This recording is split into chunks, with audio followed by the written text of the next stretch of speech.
안녕하세요. 커피앤크라임 채널에 오신 것을 환영합니다. 이야기에 앞서서 사건에 등장한 등장인물들의 사진이 궁금하시다면 네이버 블로그에 커피앤크라임을 검색하셔서 제 블로그를 확인해 보세요. 오늘 들려드릴 이야기는 1994년으로 거슬러 올라가게 됩니다. 1994년 11월 6일 9.11에는 여러 등산객들로부터 신고 전화가 걸려오게 돼요. 그 신고 전화는 산 아래에 지프차가 떨어져 있다고 사고가 난 것 같다는 전화였어요. 신고를 받고 출동한 경찰들은 차 안을 살펴보다가 차 안에서 켈리 로베라라는 남성의 시신을 발견하게 돼요. 겉에서 봤을 때는 차량 추락사가 아닐까 싶었지만 켈리의 시신은 운전석이 아닌 뒷좌석에 있었기 때문에 단순 사고사로 보기에는 무리가 있었어요. 이번 켈리 사건을 조사하며 굉장히 많은 여러 가지 복잡한 이야기들이 있기 때문에 최대한 쉽게 설명을 하고자 먼저 브렌트 밀스라는 남성부터 소개를 해드릴게요. 브렌트는 미국 테네시주의 게틀린버거라는 지역에서 나고 자랐어요. 70년대 당시에는 여기가 부촌이었는데 브렌트의 아버지는 게틀린버그 지역에 처음으로 은행을 세운 사람이기도 했고 브렌트는 외동이었기에 자라면서 돈 걱정이라고는 해본 적이 없던 남성이었어요. 브렌트의 아버지는 브렌트가 20대가 되자 자신의 사업을 물려받았으면 했고 브렌트는 아버지 밑에서 일을 배우며 진정한 어른이 되어가고 있었습니다. 이런 브렌트는 동네에서 최고 신랑감으로 꼽혔어요. 부잣집 외동아들이었고 싱글이었으니까 말이죠. 그런 브렌트를 눈여겨보던 여성 중에는 산드라 굿이라는 여성 또한 있었는데요. 산드라는 당시 셰인이라는 딸을 둔 싱글맘이었습니다. 산드라는 평소에 돈은 못 벌지만 사치가 심하기로 유명했었어요. 작은 돈을 벌어 그거를 다 명품에 써버리곤 했었죠. 그러던 어느 날 산드라는 딸과 함께 게틀린버그라는 지역으로 이사를 오게 돼요. 돈 많은 사람들과 어울리고 싶어서였을까요? 그렇게 산드라는 그 지역의 동네 호텔 데스크에서 일을 하기 시작했습니다. 산드라가 일하던 곳의 호텔 매니저는 틈만 나면 자신의 부자 친구 이야기들을 산드라에게 해주곤 했었어요. 그 친구들 중 한 명이 바로 브렌트였습니다. 매니저는 자신의 친구 브렌트가 얼마나 멋지고 부자이며 괜찮은 사람인지를 말해주기 시작했어요. 산드라는 관심이 생겼고 매니저에게 그를 소개해달라고 부탁하게 됩니다. 그렇게 그들은 첫 만남을 가졌고 바로 잘 통해서 연애를 하고 결혼까지 했어요. 하지만 브렌트의 가족들은 산드라가 마음에 들지 않았습니다. 산드라에게는 자신의 아들이 너무 과분하다고 여겨졌고 산드라는 별 볼 일 없는 직업을 가진 데다가 돈이 있는 집안에서 온 여자도 아니었고 심지어 아이까지 딸린 싱글맘이었기 때문에 정말 마음에 안 들었어요. 하지만 그럼에도 불구하고 이들의 사이는 점점 더 돈독해졌습니다. 브렌트는 셰인을 자신의 친딸처럼 여겼고 브렌트와 산드라 사이에는 킴이라는 또 다른 아이까지 생겼어요. 하지만 시간이 지나며 브렌트의 아버지가 나이가 들어서 쇠약해지며 모든 사업을 브렌트에게 전적으로 맡기고 브렌트는 날이 갈수록 더 바빠졌습니다. 브렌트는 사실 사무실보다는 밖에 현장에 있는 걸 좋아하던 타입이었어. 그래서 자신에게 모든 게 맡겨진 지금 브렌트는 사무실 업무들이 너무 벅찼고 그렇게 브렌트는 자신을 도와줄 조수인 드웨인 오스틴이라는 남성을 고용하게 됩니다. 이 남성은 전에 은행에서 근무했던 경험이 있었지만 전 직장에서 횡령 혐의로 해고를 당했었어요. 브렌트는 그걸 몰랐던 건지 드웨인을 고용했어요.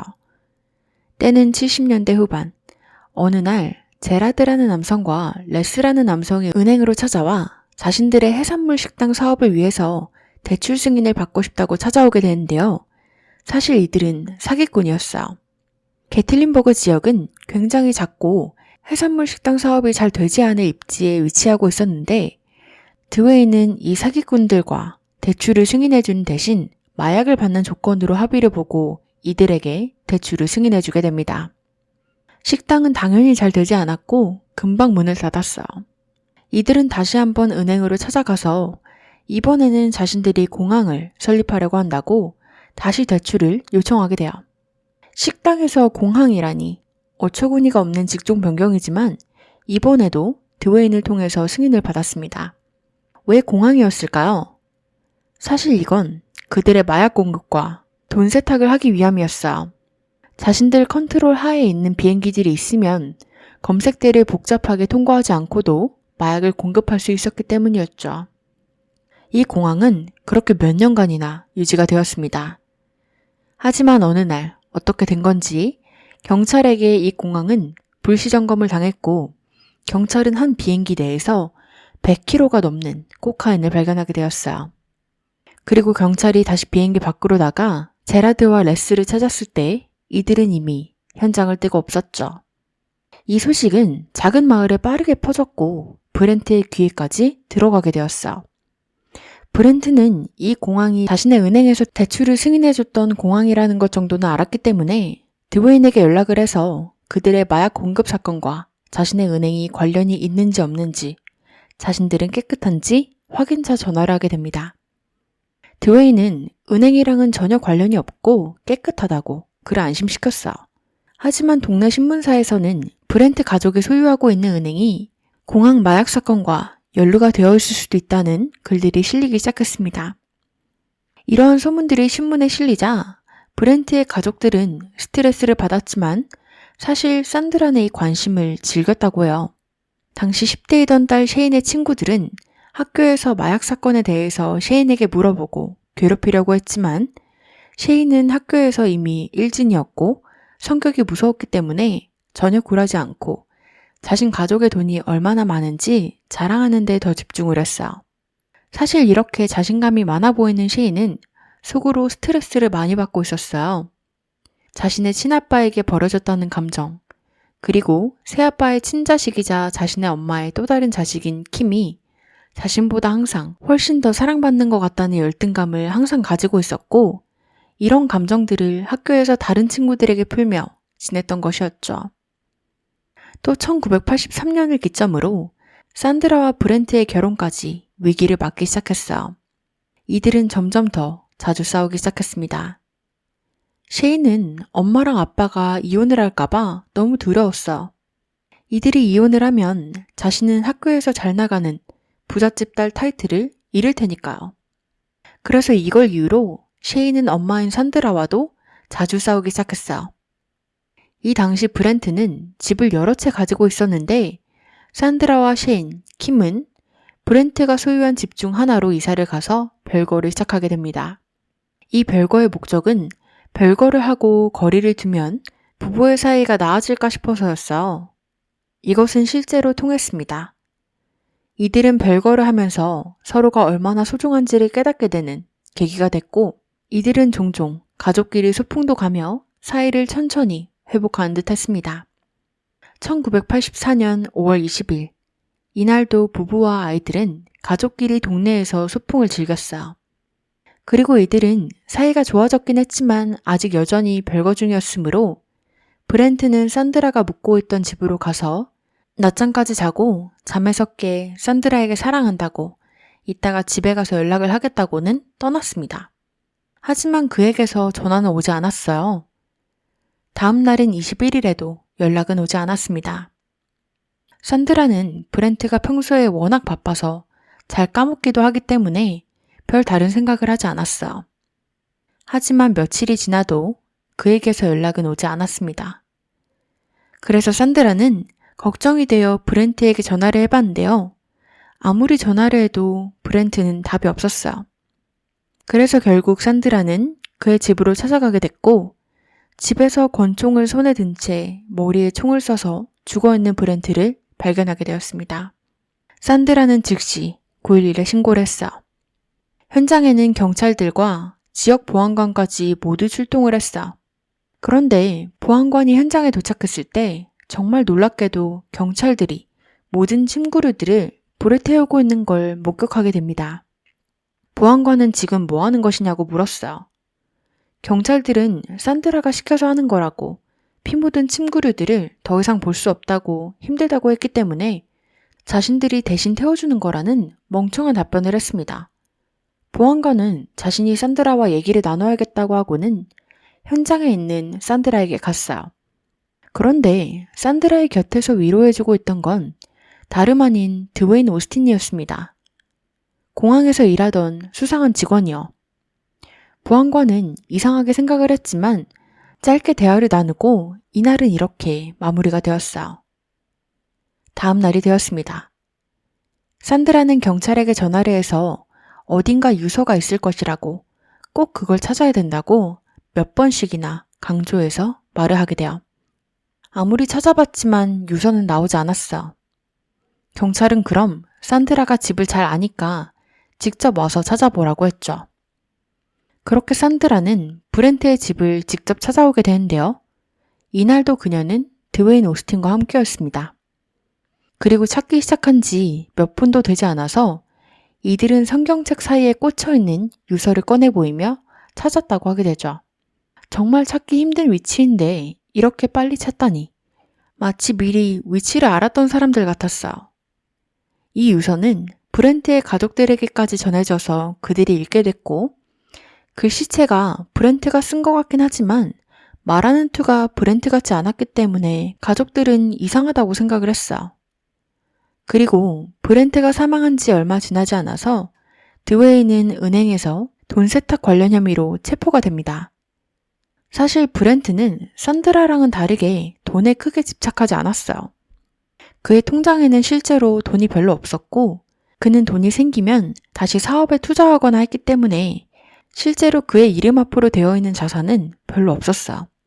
그래서 결국 산드라와 아이들은 그의 사망으로 2,500달러 정도를 받은 게 다였습니다. 하나로는 300만 원이 조금 넘는 돈이었죠. 브렌트의 가족들은 안 그래도 산드라와 셰인을 싫어하는데 이제 그가 세상에 없었으니 더 이상 이 모녀를 도와줄 이유가 없었습니다. 그래서 이들은 이들 스스로의 힘으로 살아가야 됐고 셰인은 당시 대학생이었는데 자퇴를 하고 이들은 집도 더 싼 곳으로 이사를 갔어요. 셰인은 이제 삶을 다시 시작해야 되는 판에 아무도 자신을 모르는 곳에서 새롭게 시작하고자 혼자 미주리주에 가서 새로운 대학에 등록을 하고 삶을 시작하려 했습니다. 그리고 이 대학에서 셰인은 당시 24살이었던 켈리 로베라라는 남성을 만나게 되죠. 앞서 사고가 났던 그 남성이요. 켈리는 미주리 출신의 남성이었고 이들이 처음 만났을 때 켈리는 당시 약혼을 한 남성이었어.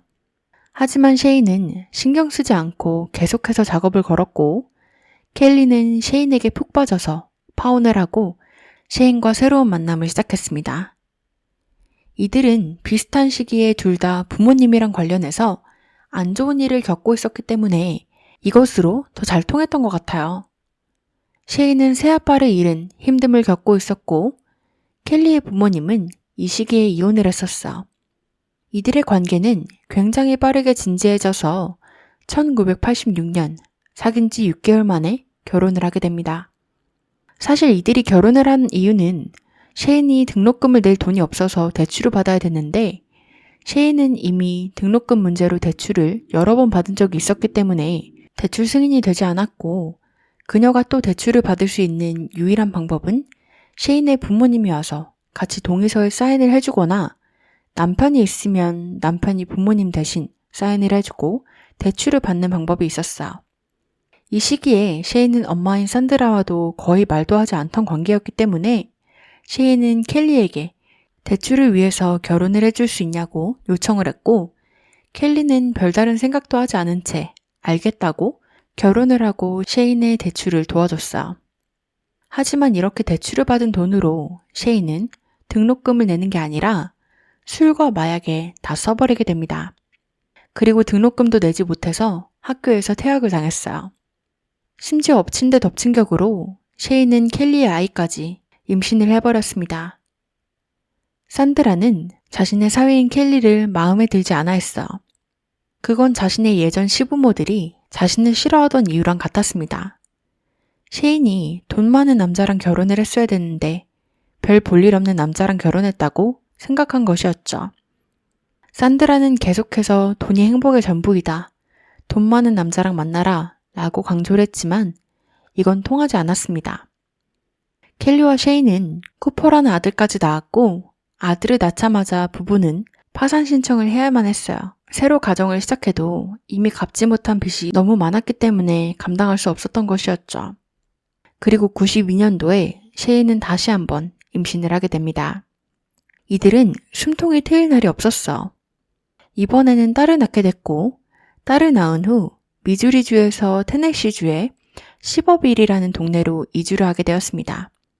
미주리보다는 더 집값이 쌌고 엄마인 산드라랑도 좀 더 가까웠기 때문에 만약 도움이 필요하다면 방문하기가 더 쉬웠어요. 켈리는 이 새로운 동네가 너무 마음에 들었어요.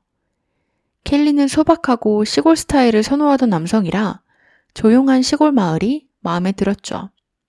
반면에 셰인은 도시와 명품, 화려한 걸 더 좋아했기 때문에 더 시골로 들어온 자신의 처지가 마음에 들지 않았습니다. 여기서 켈리는 대학교 교수로 직업을 구해서 차차 삶은 나아지는 듯 했지만 이것은 셰인의 성에 차지 않았어요. 더 많은 돈을 원했습니다. 셰인은 여기서 불행했기 때문에 이들은 얼마 지나지 않아 다시 한번 짐을 싸서 프로그 밸리라는 곳으로 이사를 갔어요.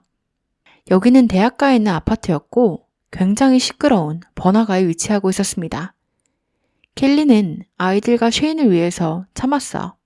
켈리는 열심히 일을 했지만 셰인은 남는 시간에는 집 밖에서 열리는 파티들에 참석하고 노는 데 바빴는데요. 켈리는 셰인이 파티에서 이웃 남성들이랑 플러팅을 하고 너무 친근하게 구는 걸 눈치채게 됩니다. 셰인은 워낙 관심받는 걸 좋아했기 때문에 이런 생활이 행복했어요. 그리고 켈리랑 결혼 생활을 더 오래 할수록 켈리에게는 관심을 잃기 시작했죠. 셰인은 켈리에게 점점 더 못되게 굴기 시작했고 일부러 이혼을 하려고 싸울 거리를 만드는 것 같았어요. 하지만 무슨 수를 써도 켈리는 그녀의 곁을 지켰습니다. 그리고 셰인은 바람을 피는 지경에까지 이르렀어요. 그녀는 항상 운동에 간다, 장을 보러 간다 하고는 남성들을 만나러 가곤 했는데요. 셰인이 자주 만나던 남성의 이름은 월트라는 이웃 남성이었어요. 월트 또한 유부남이었고 자신의 힘든 생활을 셰인에게 털어놓으며 이들은 서로의 남편, 부인에 대한 불평을 하며 친해졌고 이것은 불륜으로까지 이어졌습니다. 셰인은 어느 날 월트에게 만약 부인을 죽일 수 있으면 죽이겠냐고 물어보게 돼요. 월트는 장난인 줄 알고 당연히 죽이고 싶다고 답을 했고 셰인은 매우 진지하게 그러면 계획을 잘 해야 된다고 그리고 사고사인 것처럼 만들어야 되고 독약 같은 걸 먹이면 더 좋은 방법이 될 수도 있다며 독약을 파는 사람을 아냐고 물어보게 돼요. 그리고 만약에 월트가 독약을 구할 것이면 자기 것도 같이 구해서 켈리를 죽일 수 있게 해달라고 했어. 월트는 갑자기 진지하게 이런 계획들을 늘어놓는 셰인을 보고 놀랐습니다. 그리고는 독약을 구할 수 있다고 하더라도 구하지 않을 거고 부인이 가끔씩 미울 때가 있긴 하지만 마음속 깊이에서는 부인을 아직 사랑하고 있다며 절대 해칠 마음이 없다고 답을 했는데요. 이 반응을 보고 셰인은 정신을 차리고 자신도 사실 농담이었다며 말을 돌리게 됩니다. 이 사건을 계기로 월트는 셰인을 점점 멀리하기 시작했어요. 이 시기에 셰인의 동생인 킴은 셰인과 같은 아파트 빌딩으로 이사를 오게 됩니다. 원래 계획으로 킴은 다른 남성과 같이 방을 구해서 룸메이트로서 들어오려고 했었는데 계획이 틀어지게 됐고 이 남성은 사실 자신의 친구 중 브렛이라는 사람이 방을 구하고 있는데 그 사람이랑 같이 살면 어떻겠냐고 킴이 브렛이랑 잘 맞을 것 같다고 소개를 해주게 돼요. 브렛은 1969년 9월 13일에 게틀린버그에서 태어났고 그 지역에서 자랐습니다.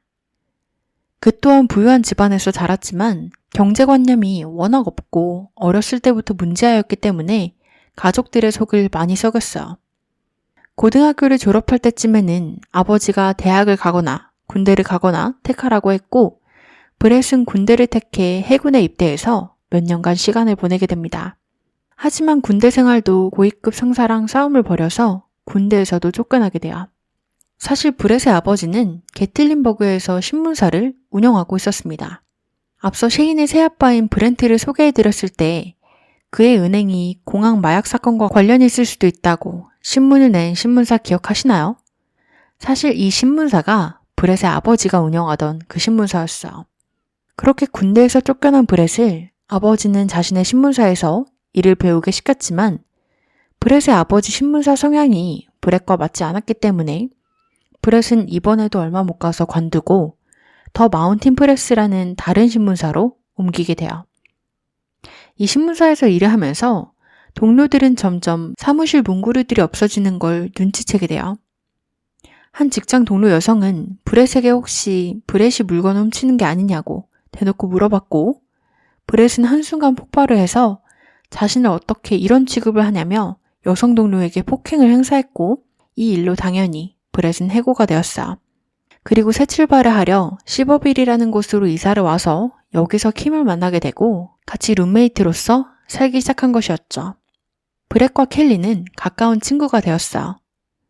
브렛은 새롭게 차 정비사로서 직업을 구했는데 아파트 주차장에서 자신의 지프차를 손보려고 하던 켈리에게 도움을 몇 번 주면서 가까워졌고 이들은 주말마다 여행도 같이 가고 사격장도 같이 가고 많은 시간을 보내게 되죠. 그리고 켈리는 어느 날 자신의 집에서 열리는 작은 파티에 브렛을 초대했고 여기서 브렛은 셰인을 처음 만나게 됩니다. 셰인은 브렛을 처음 보자마자 꽂혔어요. 이 둘은 부유하게 자라서 지금은 완전히 다른 삶을 살고 있었고 고향도 같고 많은 공통점을 가지고 있었기 때문에 더 잘 통했어요. 둘 다 돈을 매우 좋아하지만 그만큼 열심히 일하려던 성실함은 없었기 때문에 이런 점도 비슷했죠. 이들은 더 자주 함께하는 시간이 많아졌고 사람들 앞에서 셰인은 브렛에게 대놓고 플러팅을 하기도 했습니다. 이걸 본 켈리의 친구들은 켈리에게 상황이 조금 이상한 것 같다고 켈리가 좋은 여자가 아닌 것 같다고 조언을 해줬지만 그럴 때마다 켈리는 그렇지 않다고 이 둘은 아무 사이도 아니라며 그냥 넘기곤 했습니다. 사실 켈리는 자신의 아이들을 잃고 싶지도 않았고 지금까지 파산까지 해가며 많은 것들을 겪고 감수해가면서 만든 가족인데 가정이 파탄나는 걸 원치 않았기 때문에 흐린 눈을 했던 것 같아요. 그리고 얼마 지나지 않아 11월 6일 켈리의 지프차는 산 아래에서 발견이 되었고 등산객들의 신고 전화로 켈리가 발견된 것이었습니다. 이 현장에는 많은 것들이 이상해 보였어요. 앞서 말씀드린 것처럼 켈리는 운전자가 아니었지만 차량 자체만 봤을 때는 사고사 같았고 차량에서 혈흔이 발견되었는데 이 혈흔의 패턴은 트렁크에서 뒤로 쏠려 뒤쪽으로 흘려진 듯한 모양이었지만 차체는 앞으로 쏠려 있었기 때문에 혈흔이 앞으로 쏠린 자국이라면 말이 되지만 뒤로 쏠려 있었기에 이상했습니다. 경찰은 우선 가족인 셰인에게 연락해서 이 사실을 알렸고 셰인에게 사고 전날 켈리가 무엇을 했는지 등등에 대해서 질문을 하게 됐어. 셰인은 전날에 가족들끼리 아침에 밖에 나가서 외식을 했고 저녁에는 이웃들과 함께 집에서 바베큐를 구워 먹었다고 했어. 그리고 자정쯤에 친구들은 두 그룹으로 나뉘어서 한 그룹은 다른 친구네 가서 다트를 하러 이동을 했고 나머지 한 그룹은 셰인의 집에 남아서 포커 카드 게임을 했다고 했어. 셰인과 켈리는 집에 남아서 포커를 했고 새벽 2시경부터 켈리가 술을 굉장히 많이 마시며 심하게 취했다고 했죠. 새벽 3시쯤 셰인은 자신의 친구들이랑 함께 24시간 패스트푸드점에 가서 햄버거를 먹고는 4시쯤 집으로 돌아왔고 집에서는 술이 잔뜩 취해 있는 켈리가 기다리고 있었다고 합니다.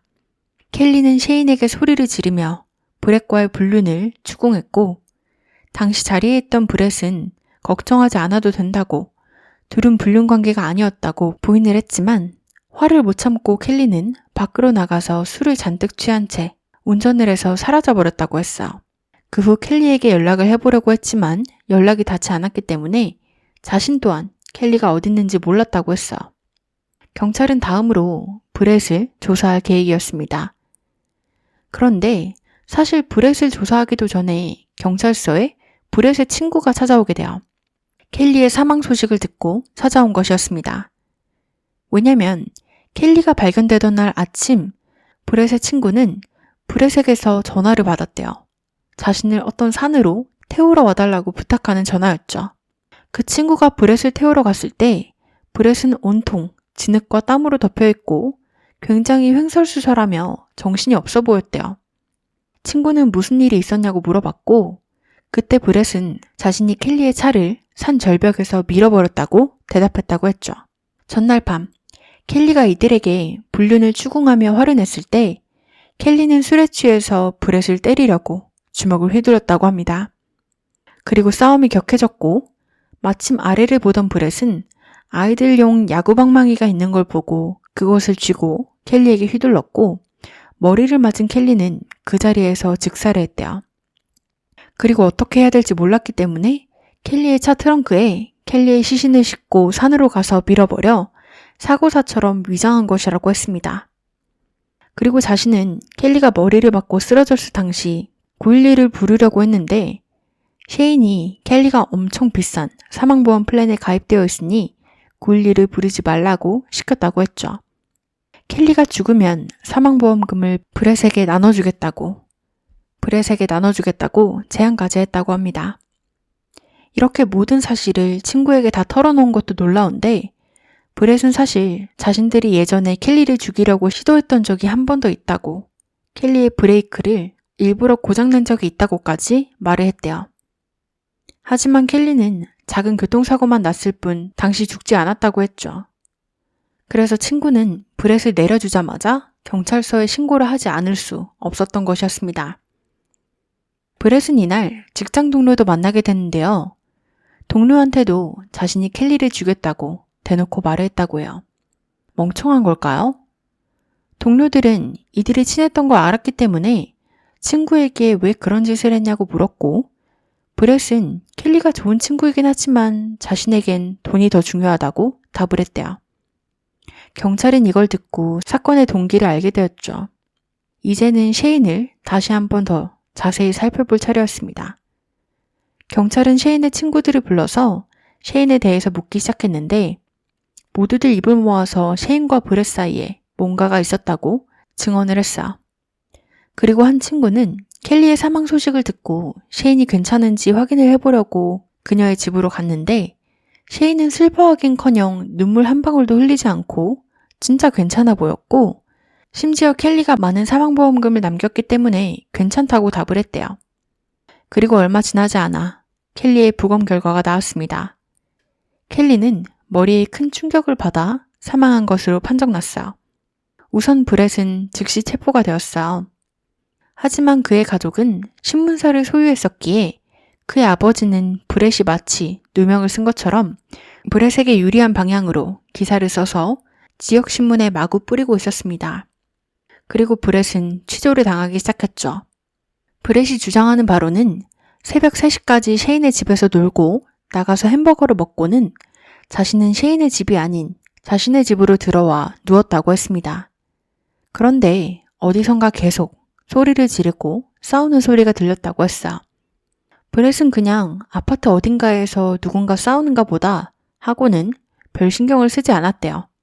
그런데 더 큰 소리가 나서 밖을 내다보니 켈리가 잔뜩 화를 내며 주차장에서 그의 지프차에 올라타는 걸 목격했고 그제서야 그 싸움의 원인들이 켈리와 셰인이었다는 것을 알아차렸다고 했죠. 브렛은 셰인의 집으로 가서 셰인이 괜찮나 확인을 했다고 합니다. 셰인은 그녀의 침실에 누워 있었고 브렛은 곁에 서서 이야기를 하고 있었대요. 그런데 그 순간에 켈리가 다시 집으로 돌아와서 이 장면을 보고 큰 오해를 했다고 합니다. 그리고 말싸움이 몸싸움으로 번졌고 몸싸움 도중에 켈리가 자신의 총수납장으로 걸어가는 걸 봤고 자기 방어차 자신은 야구방망이를 집어들고 켈리의 머리를 내려쳐 그를 죽였다고 주장했어요. 또 이상한 건 이런 소란이 일어나는데도 브렛은 이 당시 모두가 다 잠에 들어 있었고 이 싸움을 목격한 건 아무도 없었다며 셰인과 아이들을 감싸려고 하는 것 같기도 했었어요. 어쨌든 그렇게 그는 켈리를 죽이고 자신 혼자서 켈리의 시신을 차 트렁크에 옮겨 실었다고 했습니다. 하지만 여기서 말이 안 되는 점이 있었는데요. 켈리는 브렛보다 키도 훨씬 컸고 몸무게도 50kg 정도 더 나가는 사람이었기 때문에 브렛 혼자 그를 옮기는 건 불가능해 보였어요. 그리고 경찰이 이걸 지적하자 브렛은 갑자기 말을 바꿔서 사실 이웃 남자이자 셰인의 불륜 상대인 월트의 도움을 받았다고 주장하기 시작했어요. 경찰이 월트를 찾아갔을 때 월트는 굉장히 혼란스러워 보였습니다. 자기는 그 파티에조차 있지 않았고 예전에 셰인이 했던 발언 때문에 셰인이랑 거리를 두고 있다며 예전에 셰인이 했던 발언에 대해서 알려주게 돼요. 또한 자신은 더 이상 셰인이랑 불륜 관계가 아니고 셰인과 브렛이 불륜 관계라는 확인 사실까지 해줬습니다. 경찰은 셰인의 집에 가서 현장들을 둘러보기 시작했어요. 하지만 경찰은 아무것도 찾지 못했고 그렇게 수색을 마친 후 떠나려던 찰나 한 경찰관이 켈리의 졸업장 옆에 튀어있는 핏자국을 발견하게 됩니다. 이렇게 극적으로 이들은 다시 수사를 재개하게 되고 블랙라이트로 혈흔까지 검사해본 결과 집안에서는 혈흔의 흔적들이 여기저기에서 나오기 시작했어. 그리고 현장에서 나온 혈흔 자국으로 짐작컨대 켈리가 사망했을 당시 켈리가 잠에 들어있을 때 총에 맞아 사망을 한 것으로 추정되었습니다. 싸움이 일어난 흔적은 보이지 않았어. 셰인은 이렇게 상황이 불리하게 흘러가자 모든 것을 자신에게 푹 빠져있던 브렛의 탓으로 돌렸습니다. 자기는 아무 잘못이 없고 모두 100% 브렛의 짓이라고 했죠. 실제로 브렛도 셰인의 탓으로 돌리지 않고 모든 걸 자신의 탓으로 돌렸습니다. 하지만 브렛의 가족들은 뉴스에 계속해서 이들을 지키기 위해 셰인을 범인으로 몰아가며 상황은 지저분해졌어요. 이렇게 지저분한 싸움 끝에 셰인은 무죄를 주장했음에도 이 둘은 모두 가석방 가능성이 있는 25년형을 선고받게 됩니다. 이 재판은 90년대 중반에 이루어졌는데요.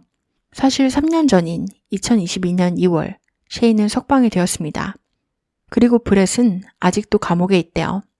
여러분들은 이 사건에 대해서 어떻게 생각하시나요?